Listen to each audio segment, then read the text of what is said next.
What's up, YouTube? Timo's here. Since this whole week, I've been doing my reviews for werewolf movies because of my diet. Here's my review for the 10th werewolf film I'm doing a review for, and this is, of course, the classic 1981 film, The Howling. Now, The Howling, which premiered all the way back on March 13th, 1981, or as they said in or as that lady said in Scream, the movie with E.T.'s mom in it, which of course that was Steve Wallace here. Now this movie is actually directed by Joe Dante, who will later go on to direct the Gremlins movies. I believe he also did Small Soldiers. I mean, Joe Dante has done some really cool stuff over the years. Uh, and the cast in this is really cool. It is led by former Adam Sandler collaborator Dennis Dugan popping up in this, so that's really interesting to see. Now they did do like a couple of sequels as well. The sequels aren't all that great, but the first Howling is really cool. If you guys don't know much about the story here, it stars Steve Wallace, who plays this television journalist Karen White, and it takes place in L.A.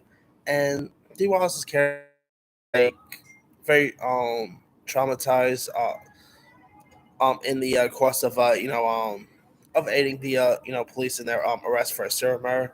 And her doctor recommends that she attends this isolated psychiatrist retreat led by George Wagner, played by Patrick McNee.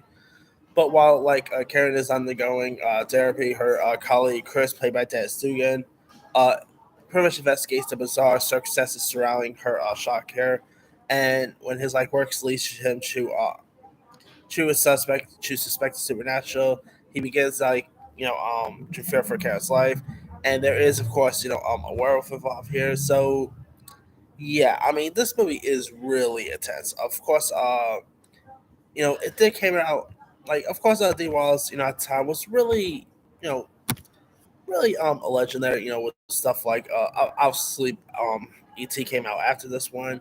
Of course, she also did Cujo. I mean, she's done some really iconic stuff.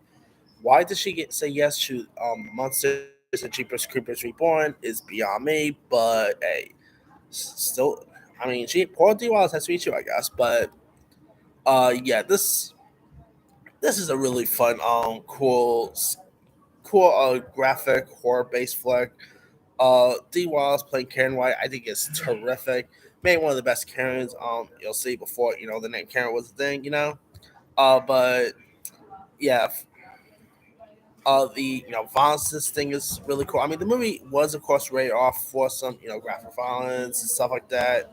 Uh, and the effects of this thing is really cool. Definitely one of the coolest gory werewolf movies of that decade. I mean, the '80s had some obviously some great horror films. Whether you talk about Friday the 13th, Child's Play. But I feel like The Howling does not really get in that conversation as much.